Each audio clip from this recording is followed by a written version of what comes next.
Na kahit walang pera, mukha ng mga artista. Yun! Ang tambalan ng isang balasubas at ng isang balahura na binubunan kasabwat na si Chris Chuper! Siyempre mga kaibigan, mawawala ba naman ang aking kapartner? Ang babaeng matataas ang dila kahit saan napapasubo.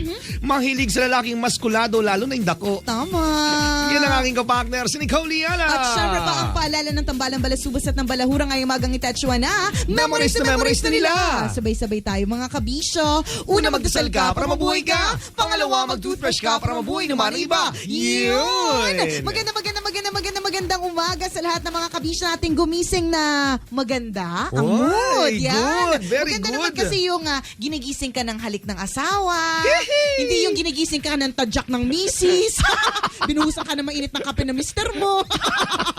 Violente masyado yun. Uy, nakakita kaya ako ng ganun dati. As in, ganun ang way niya ng pagising. Uy, bumangon ka na nga tanghali na, sinisikatan ka na ng araw. Baka naman kasi tanghali na, napakabatukan.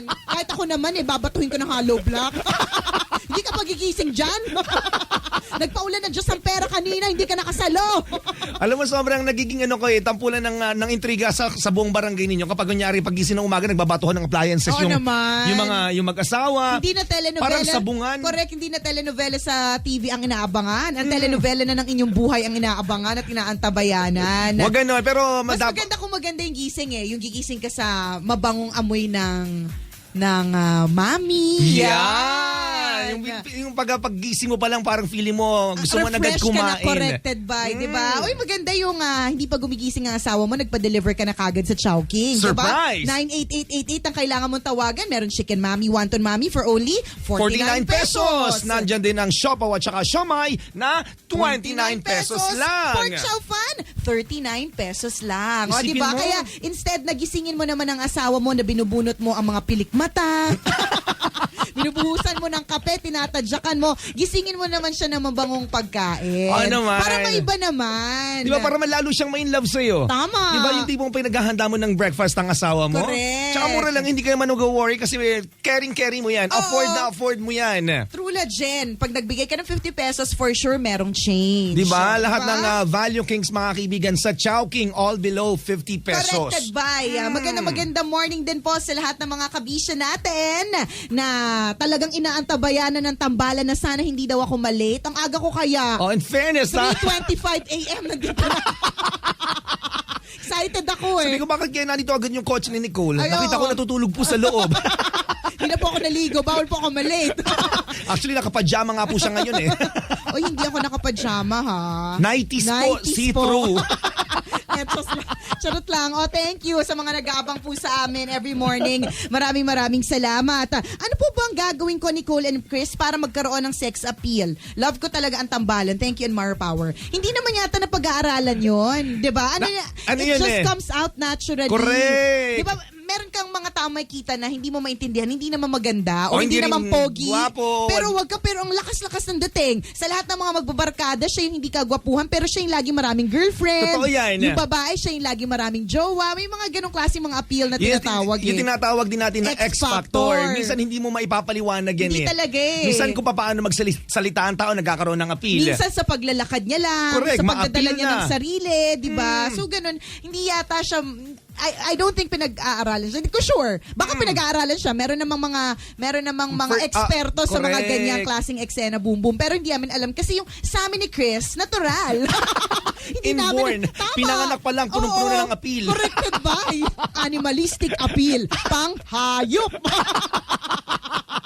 Kalurking. Alam mo yan, puro kahayupan na lalalaman namin, di ba? Hindi ako, kasama, hindi namin na pinag-aaralan. Yan yung bagay na mahirap talaga ipaliwanag sa isang tao na kapag kinausap mo siya, ang lakas ng dating. Oo, parang wala naman siyang ginagawa, pero ang lakas ng dating niya. Kinakabahan ka kapag kakausap mo siya. Totoo yung yan. mga ganong klase. Kasi may iba-iba naman, lahat naman ng tayo may iba-ibang appeal. Correct. May appeal na parang pag kinausap mo, kailangan mo itago lahat ng cellphone mo kasi mukhang magnanakaw.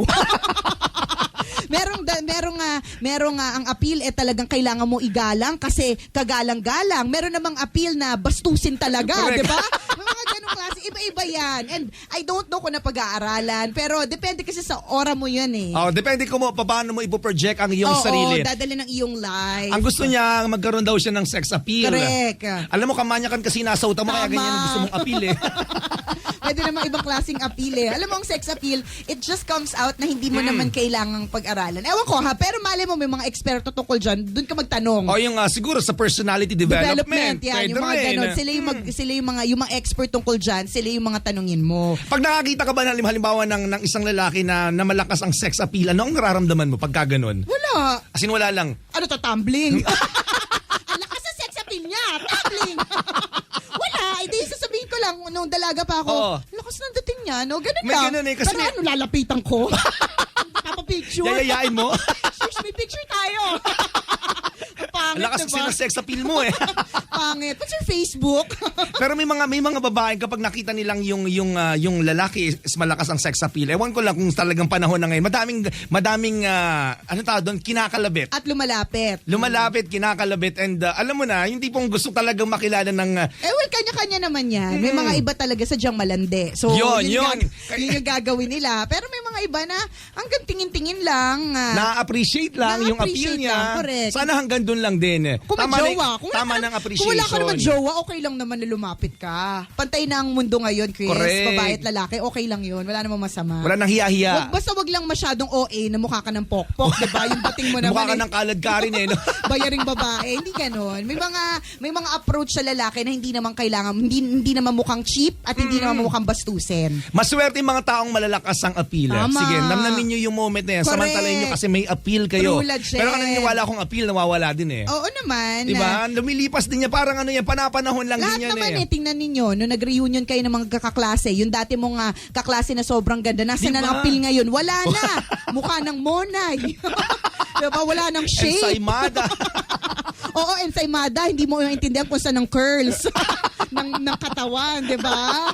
Ganun talaga. Lumilipas din naman yan. So habang meron pa, habang fresh pa, o namnamin na. Correct. So dadating ang panahon ng paglipas. Maganda morning, Nicole Yala and Christopher. May problema po ako sa asawa ko. Minsan po kasi nahuli ko sa cellphone ng asawa ko na may babae siya. At pinalayas ko. 5 months pregnant po ako noon. Ang tagal po naming hinintay na magka-baby kami. Pero nitong nabuntis ako, ang dami po niyang kalokohang ginagawa. Madalas sumasama pa sa mga barkada niya sa inuman, nagna-night swimming, etc., etc., etc. Pero binigyan ko pa rin siya ng chance na magkabalikan kami. At nitong 7 or 8 months na ang tiyan ko, umalis siya ng bahay at iniwan ako. Inakot lahat ng gamit. At until makapanganak ako, ni Singkong Duleng wala siyang ibinigay at hinayaan kami ng baby ko na magtagal sa ospital kasi wala siyang mabigay na pambayad. Ako yung nasa loob ng ospital, ako pa yung gumawa ng paraan na mangutang sa mga friends para makalabas kami ng baby ko. Hanggang ngayon, hindi pa rin siya nagpaparamdam. Meron pa po ba akong pwedeng ikaso sa lalaking yon? Please advise po. Thanks and more power. Kasi nararamdaman namin Oo sa mga naman. loob mo, ang haba talaga ng ano niya, di ba? Grabe naman talaga. Isipin mo, una sa lahat, ang tagal nilang hintay ng baby. Pagdating ng baby, saka ka naman iniwan. Saka nagloko ng ganun. Saka Legit. nagbuhay binata kung kailan mo siya kailangan. Correct. Diba? Ayan, katulad na lagi naming sinasabi sa lahat ng mga kabisyo natin ganyan ang eksena, di ba? Kapag ka dumating ang panahon na yung anak mong yan ay yumaman, naging presidente ng Pilipinas, may-ari na isang kontinente, naging dato, at bumabalik yung tatay ng anak mo, ay nako, for sure ha, kabisyo, pahirapan mo bago mabigyan ng pera. Oo, mag-lumode siya sa harapan ninyo, tumingin ng tawad. Magkalat ka ng pera pero sa bubog mo ikalat. Sabihin mo, pulutin mo yan, gamitin mo ang bibig mo. Pahirapan mo ng bonggang-bongga. Wag ganun, no? Kapag yun ang sinasabi natin kung tinatanong niya kung may kaso, I think may kaso. Kaya lang alam mo, Sa akin, wag mo nang kasuhan. oo, yun lang yung kasi Iparamdam mo na lang sa kanya ka pa na hindi mo na lang siya kailangan sa buhay. Ngayon, kapag nagbumalik siya, kasalanan niya na yun. Tama. Diba? Sa akin, kapag ganyan, kapag nag-commit ka sa isang tao, nandiyan laging tinatawag nating sense of responsibility. Correct. Para sa kanya, wala. Yung nag-commit lang siya sa'yo, ganun lang kasimple. Tama. Binuntis ka niya, yun na yun. Pero, tapos na, bye-bye. Diba? At asawa niya ito, ha? yung responsibilidad niya bilang asawa at bilang tatay na ngayon, na wala bigla nagbuhay binata. Tama. kaya yun. Corrected by. So, ibig sabihin, kung gusto mo kasuhan, may kaso naman. Lagi naman meron eh. Correct. Kasi nabababae. Tapos, Hindi, walang pakialam. Diba? Correct, hindi pinanindigan yung pagiging tatay niya. Corrected by. Walang sustento, parang hindi asawa. True legend. So, marami naman. Kaya lang, may baby ka. 'Di ba? May mga dapat ka pa ring asikasuhin, tas yung sistema natin, yung Correct. justice system natin mabagal. So alam mo yun. Pag-graduate ng anak mo, hindi pa tapos yung Alam mo, kaso meron mo. akong friend na lawyer. Tinanong ko sa kanya, uy, totoo ba na yung sa mga pelikula na napapanood natin, yung parang may mga drama sa courtroom, yung may mga gano'n na mabibilis na mga tsuva. Sabi niya, ay, sa pelikula lang yun, o di naman kayo sa Amerika. Dito, bagal. 25 years. Puro Ganun kadami papel ang at kaso. napaka-boring. Sabi ko, Kinakain talaga? ng anay yung papel, hindi pa natatapos yung kaso. Di ba Ganon. nakakalungkot? Nainis talaga ako. Gusto mo paglaban isang bagay tapos hindi naman, alam mo yun, wala lang. Anyways. Nasingit lang po. Kasi, Naisingit ko lang, di ba? hindi malungkot na katotohanan Ang yung kung tutuusin. lungkot-lungkot. Meron kang gusto mo ipaglaban kasi pinatay ka or gusto pinatay siya or ganun. Pero dahil mabagal ang sistema or dahil may Mabagal ang pag-usad ng kaso. o may palakasan, may bayaran factor, 'di ba? Nakakalungkot, Kaya nga parang nakakalungkot. yung ibang tao ayaw na lang nila magsampa. Minsan tinitiis Hinahayaan na lang nila.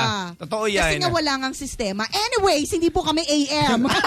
Naisingit lang po. Maisingit lang po. Maisingit. Naramdaman lang po, naramdaman. Tama. Maibalik natin doon. So ikaw, Kabisyo, knowing na may sistema tayong hindi masyadong kagandahan dito sa Pilipinas, knowing na mas-stress ka lang at kailangan mo pa mag-alaga ng bata, ang suggestion ko lamang sa'yo is isustain mo na lang yung bata mag-isa mo at hayaan mo na lang yung lalaking yun. Na Wag mo na lang- karma ang bumalik sa kanya. Correct. Sa madaling salita, wag mo nang problemahin yung tungkol sa asawa mo. Oo, no? Kasi lalo ka lang ma-stress kapag gumawa ka pa ng paraan. Anong Kasi gagawin mo sa sasama asawa yung mo? loob mo eh. Gagastos ka ng malaki. Corrected by. Magsasayang ka ng panahon. Tama.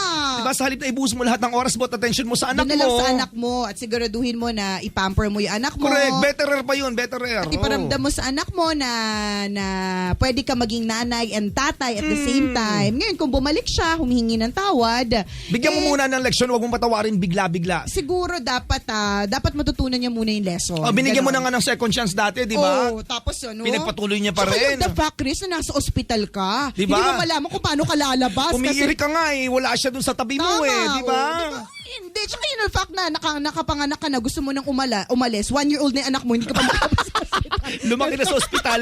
Kasi wala kang ano, di ba? Wala kang pambayad. Kalaro na nga yung mga doktor at nurse doon eh. Oh, the fact na gano'n na ikaw mismo na nasa loob ng ospital ang kailangan pang tumawag sa friends, 'di ba? Paano kung cesarean ka pa? Alam mo Diba? may ano ka pa, may hate. Alam mo 'yun, may sugat ka pa, Yung puso niya nakakabit pa sa tiyan mo eh. Diba? May tahi ka pa, problema ka na kung paano ka lalabas. Diba? Napaka-irresponsible ng lalaking ganyan. Huwag mo na siyang ganon. problemahin. Hayaan mo na siya, ha? Bahala na ang karma na magbalik ng kung ano man ang dapat sa kanya. Tama, wala siyang kwentang nilalang. Hayop siya! Galit. Ay nako, Nicole Alan Christopher, tanong ko lang po, tama po ba na burahin ko na yung Facebook ko? Kasi pag nag-open ako, ang dami ko lang natutuklasan na sikreto ng asawa ko. Lalo na yung mga babae na may gusto sa kanya. Naaapektuhan at nasistress ako at pakiramdam ko tuloy magkakasakit ako lalo't nasa abroad siya. Thank you and more power. Yun ang problema. Yun din Diba na ganun solusyon. Yun talaga yun eh. Kung ano yung bagay na nagbibigay sa'yo ng problema at yung bagay na gumagawa na, kaya yung mga bagay na yan ay gumagawa ka ng kasalanan, alisin mo yung mga bagay na yan sa buhay mo. Ganun lamang kasimple. Ganun lang So ang kasimple. problema mo Facebook, tanggalin mo ang Facebook, Tama. gawa ka na bagong account. Correct. Hindi, di tapos na. Kung kayo mo na problema at ayaw mo na stress, edi huwag ka magbukas ng Facebook. Ganun lang kasimple. At kausapin mo siya at sabihin mo sa kanya, naiirata na ako sa pinagagawa mo dyan, hindi naman yata tama. Ganun na lang. So tanggal na Facebook. Iba naman, hanap ka ng ibang site. Or hindi na. Huwag ka na magbukas ng computer. Diba? Bato mo na yung computer mo. Panakaw. Hold up ka. Huwag mo computer. Diba? Marami pwedeng gawin. Deadman na lang. Tanggalin na. Kung yan ang Kasi, problema, simple lang. Kung ano yung Tanggalin ang nagbibigay Facebook. sa'yo ng stress, diba? Yun yung tatanggalin mo sa buhay mo. Diba? Yun ang sinasabi natin eh. Kapag malayo kayo, nasa abroad kayo, huwag niyong hayaang nag-worry yung asawa niyo na naiwan dito sa Pilipinas. Ay nako. Diba? O Kaya ako kahit kumain kami ng dinikdik na asin, pagdating ng panahon, hindi ka aalis. Pero, magkasama tayo para correct. alam ko ang bawat galaw mo. Diyos ko, asawa, yung mga iba nga asawa nila nasa Manila 'di ba? Pangalawang kanton may babae sila doon. What more kung nasa ibang bansa, ay dead ma. Ang hirap, di ba? Kalurkay. Gracious. Minsan asawa ko pag nag-iisip-isip kasi ang hirap ng buhay dyan sa trabaho niya Alam mo Marami nakapalibot. Hindi. Maraming intriga. Parang showbiz din, no? Oo, sabi ko, maka-intriga naman kayo dyan sa opisina niyo. Parang mga showbiz kayo. Ang gugwapo niyo, Ikaw na naman ang pogi dyan. Siyempre, asawa ko Diba? Pag-asawa, diba? Ganun talaga Love kakampi. your own. Correct. Diba? Kasangga. Kaya nga, kapag ganyan, nakakapag-isip-isip siya minsan na kaya pumunta sa Canada, ganyan. So, kung ano gagawin mo doon? Iiwan mo Mahirap na, delikado. Baka pagbalik mo dito, may kasama ka ng puti. Oo. Hindi, Wag na, dito na lang tayo magkasama. Tama. Sabi diba? ko, lakas kaya nakita ko ngayon. Carry lang yan. May mga ganyan. Kasi ako, I don't believe in long distance relationships. Ayoko kasi ng stress ng worry. Na, oh my gosh, ano kayang ginagawa niya? Oh my gosh, nakita ko sa picture sa Facebook, may kasama siyang babae. Sino kaya yun? Diba? Alam mo yung mga ganon? Madaming kapraningan ng pwede sumagi sa utak mo talaga. Praning pa naman ako, Chris. Yung di nga alam mag-text kahit 30 minutes hindi nag-reply sa'yo tapos napapraning ka na di ba? Nung bata pa ako. Ano pa kaya, di ba? Kunyari malayo siya ngayon. Oo. Diba? So, anyways, wala naman tayong magagawa. Nasa abroad ang asawa mo. Basta siguro pag gano'n maggalayo, iwasan mo nila na ma-stress ang isa't isa. Correct. Di ba? Wag mong bibigyan ng problema kung walang malayo ang mahal mo. Kung meron kayong ginagawa, di ba? Lagi namin sinasabi, kung hindi mo kayang maging tapat, matutunang mag-ingat. Hello, good morning sa lahat ng mga kabisyo natin sa Jensan. Lalong-lalo na dyan sa Folded and Hung. Maraming salamat. Si Miss Maricel Hakla ay nakatutok sa atin. Moment natin, partner. Anong gusto mo daw? Ha? Pinamak si Miss Maricel. Ano yung supply na kuha mo from Fukuda last time? Electric fan, pero hindi na tuloy yung resort na binili ko. So, ibig sabihin nun na ang convert mo saan? LCD TV. Ilan? Dalawa lang baka sabihin naman demanding kung 5, diba? Dalawa Anong lang. size? Ano bang pinakamalaki? 52. 56. 69. 78. Good morning, Miss Maricel. Miss Maricel, good morning sa'yo. Na-miss ka na namin and ngayon, endorse ulit natin ang Fukuda Appliances. Corrected by. Hi, Nicole Allen, Christopher. Bad trip kagabi. Napaaway na naman ako kasi ang sama ko daw tumingin. Lagi na lang gano'n na nangyayari sa akin. Mukha daw ako mayabang. Kaya lagi ako napagtitripan. See me in FB. Kaya ko naman tingnan sa ang pangalan, Jejelo. Jejemon. May mga ganun May mga ganun talaga na. Again, parang appeal lang din yan May mga appeal na palaaway appeal ganun. May mga iba na wala lang. Dead man mo lang. Di kapag ganun, magkapaliwanag ka. Di wag ka tumingin ng pailalim, patingala. Pataas. Ako meron ako kaibigan na dati. Akala ko parang ganun siya. Yung pala kaya siya laging pailalim tumingin. Kasi malabo mata niya, Chris. Si DJ Win, di ba ganun tumingin pailalim? Ganun. Yung pala kasi malabo yung mata niya. Mas meron siyang konting kapansanan. Meron siyang konting abnormalidad. So, mas sumilinaw ang paningin niya kapag pailalim siyang tumitingin. Tulad dyan. Kasi may mga ganun klase lang naman na maliit lang na problema yan. May mga factor. Baka naman kasi ang yabang mo maglakad. Yon yung angas. Diba? May mga iba kasing ganun yung yabang maglakad. Akala mo kung sino, takot naman. Correct. Makapagsalita, akala mo kung sino, akala mo may-ari ng buong barangay. Corrected by. Diba? Pero kapag may mga dumating naman ng mga hoodlum na makikipag-away sa'yo ikaw na unang tumakbo. Tama. Nandun ka nakasabit sa poste na Meralco. Habulin niyo ako. Diba? Nasaan yung tinatawag nating pag-asta, pagsasalita? Paano mo pinoproject ang sarili mo? Kaya ka nagmumukhang mayabang. Tama. So, konting pino lang din. Konting pino. Hindi naman kailangan diba may yabang na lakad Katulad ni Diba? Alam mo yung yabang, kala mo, ito may-ari neto, di ba? May mga ganong klase mga yabang. So siguro, para hindi ka nalang mapaaway at problema mo lagi na parang naangasan sa iyo yung mga tao, huwag ka na lang masyadong maglakad ng ganon. Patalikod na lang. Patagilid. Patagilid. Kandirin. Para hindi masyadong yung angas. Maiba naman, para diba? maiba naman. So, konting pino lamang din. Lalo na kunyari, ang mga kasama mo is, halimbawa, first time ka makasalamuha, o first time mo sila makasama, makausap, konting pino lang din. Ganun lang yun. Mga kaibigan na mga kabisyo, Rock the Metro on June 24, Friday. Next week po yan. At i-celebrate po ang Manila Day. Kasama ang Franco, Calalili, Six Cycle Mind, General Luna, Paraluman, Shacol, Glock 9. Aba, free concert General admission po ito. O, tandaan nyo sa mga kalendaryo nyo mga kaibigan, June 24, Friday, gaganapin ito sa Rahas Sulaiman Rojas Boulevard. Manila, Philippines, Asia, World, Universe. For sure, di na kayo mawawala niyan. O, di ba? Bonggang-bongga ang mga banda. May party ako dyan, partner. O, Alas diba? 6 ng gabi hanggang alas 4 ng madaling araw. Pa-morningan ng party Oo. na ito. Ayan, sa Manila Day po yan. June 24, Friday, Rahas Sulaiman. Makiparty tayo doon. Rock-rockan tayo doon. Oy, speaking of Ross Boulevard, kahapon nung pauwi ako, tas meron akong Twitter ko na to so para sa mga Twitter friends ko, alam nila yung sasabihin ko, na may nakita ko na isang lalaki na nangangalkal siya ng basura, tapos ang liit-liit ng legs niya. Alam mo yung, medyo matangkad siya pero ang liit ng legs niya, tas parang iisip ko kung paano nadadalan yung katawan niya, kasi ang payat-payat ng legs niya. Okay. Tas nagkakalkal siya ng basura. Sa ilalim. Tas meron siya nakita na pwedeng kinain niya. Alam mo, Chris, talagang yung puso ko parang dinurog. Parang ginawang sisig. Ginawa siyang sisig. Tapos blender, ginawang shake. Masarap yun. Ganun yung heart ko. Talagang nag-melt. Kasi, alam mo, talagang durog yung puso ko. Kasi ako, komportable nakaupo sa isang magandang sasakyan. Naka-aircon ako. Tapos, kumakain ako ng junk food. Alam mo yun? Tapos, samantalang may mga... naiintindihan ko. Diba? Siya bukod sa nangalkal na siya ng basura, hindi mo pa alam kung saan siya matutulog. Diba? At saka yung kinakain niya yung basura, sigurado ka bang ligtas dyan?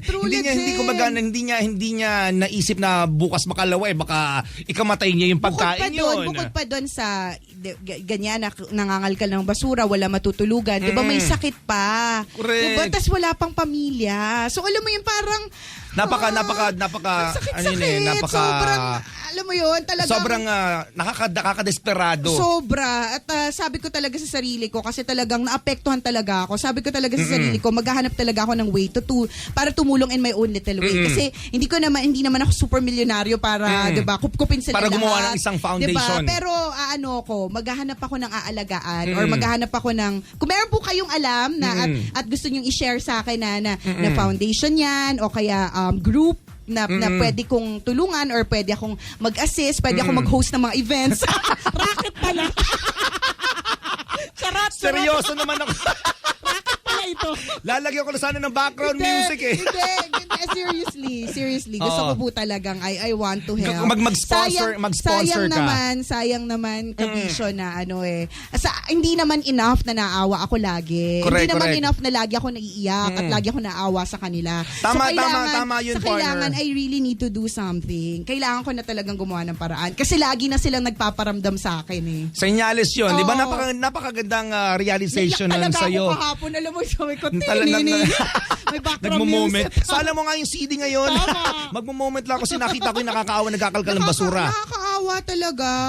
Di ba may mga instances sa buhay talaga natin na ma-realize natin bakit tayo nagiging blessed sa buhay. Di ba? Kasi ito yung mga pagkakataon na para i-share din natin yung blessing na ito sa iba. Kasi, at magandang intention yun, partner. And I think, Kabisyo, good karma for you. Yung family ko, they're okay. Tinutulungan ko sila in every way. And I think I have enough also to help other people. Not naman super duper, hindi ako super duper millionaire. I'm just saying na in my own little way, I want to help. Sayang naman yung pagiging assumptionista ko at sayang naman yung puso ko na nahahabag. Diba? Kasi may mga iba walang pakialam eh. Ako, punong-puno ako ng pake. Correct. Diba? Sa mga ganyang klase, mga eksena. So if you know of yung how I can help, diba? Foundation. Actually, mas gusto ko pa nga, Chris, yung hindi masyado malalaking foundation. Kasi yung mga malalaking foundation, sila yung mas maraming pondo eh. Mas marami na yung mga small time muna. Oo, mas gusto ko yung mga small time. Na alam ko na that my contribution will greatly help yung grupong yon. So kung may alam po kayo, text so yan po mga sa kaibigan, amin. itong pagkakataon, diba? may bihira yung ganyang klase ng tao. Bihira lang itong moment na to. Oo, nagmamagandang loob. As in talagang, di ba, nananawagan para magbigay ng tulong sa mga ako, Chris. sa mga taong ganun. Kasi isipin mo, pinoproblema ko yung traffic lang. Pinoproblema ko yung binubungkal na kalsada kasi di ako makauwi agad. Habang Diba? nakikita mo siya, kumakain ka ng favorite mong chichirya. Ng favorite kong chichirya na mahal. Na ang mahal-mahal nun, di ba? Pero samantala pag-convert mo sa kanya, as in pagkain niya ng isang linggo. Tama. Di ba? Na may mga tao na, bakit may mga taong kailangan humingi ng piso o kay 5 piso, samantalang yung mga yun nakakalat lang sa bag natin or hindi na natin. Ako, hindi na ako namumulot kapag may nahulog akong baryan. Ko na pinupulot eh. Di ba? Pero, barya lang yan, madumi. Huwag nang pulutin. Huwag nang pulutin yan, madumi yan. Hindi ko ikahirap yan. Di ba? Pero may mga ibang tao na yung nakita ko sa isang palengke, isang matanda na siya, di ba? Matanda na siya, tapos nagbebenta siya ng mga sitaw. Tapos alam mo yun, iuwi niya yung kakarumpot. Naiyak talaga ako. Iuwi niya yung kakarumpot na barya, di ba? Tapos samantalang may mga ibang tao na walang pakialam sa pera nila. Di ba yung mga ganon? Oh my God, talaga. Naawa talaga ako, promise. If only I can really, alam mo yun, do something. And if only yung mga taong kaya nila talagang gumawa ng something, may gagawin. Kasi iba... Actually, pwede naman yun eh. Di ba? Kaya lang hindi na realize. Proyekto na, naiyak na talaga ako. Drama ka talaga. Anyways, yun pero lang. di ba, mga kaibigan, napakaganda ng intensyon ni partner dito. Hoy, sumali ka if you want. May mga tinutulungan naman ako partner, pero sa akin na lang yun. Tama, kumbaga. mga ano po.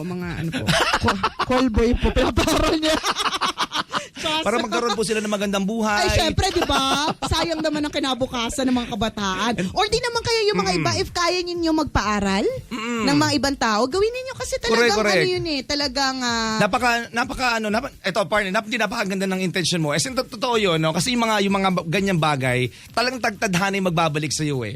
I'm not anymore, Chris, na sana balikan ako ng magandang tadhana. I'm really for, sayang naman yung blessings ko and I really want to share it. Hindi naman, okay, ulitin ko ha, baka mali kasi yung dating sa iba. Hindi po ako super duper yaman. I want to help in my own way kung ano yung kaya at carry boom boom ng powers ko. Okay? Hindi ko sinasabing ako si ultra rich mega woman na ano, but I really want to help. And you don't... sana maraming ganyang klase ng tao na talagang alam mo kumikita ng maayos, halimbawa, o may resources naman para makatulong sa ibang tao. Kaya lang hindi na-realize no, na parang, aanhin ko to. Dadalhin ko ba hanggang kamatay ng mga perang to? Ang yamang to? Naisip ko kasi, Chris, diba? Parang sometimes I can spend in a weekend thousands of pesos for food and for movies and for whatever, diba? Samantalang, if I could use that one weekend, yung pondo na yon sa isang weekend, napupunta ako sa isang orphanage or bibili ako ng food para sa isang barangay or something, diba? Parang mas lalo pa siyang makakatulong, diba? Yun lang. Correct. Nayak ako.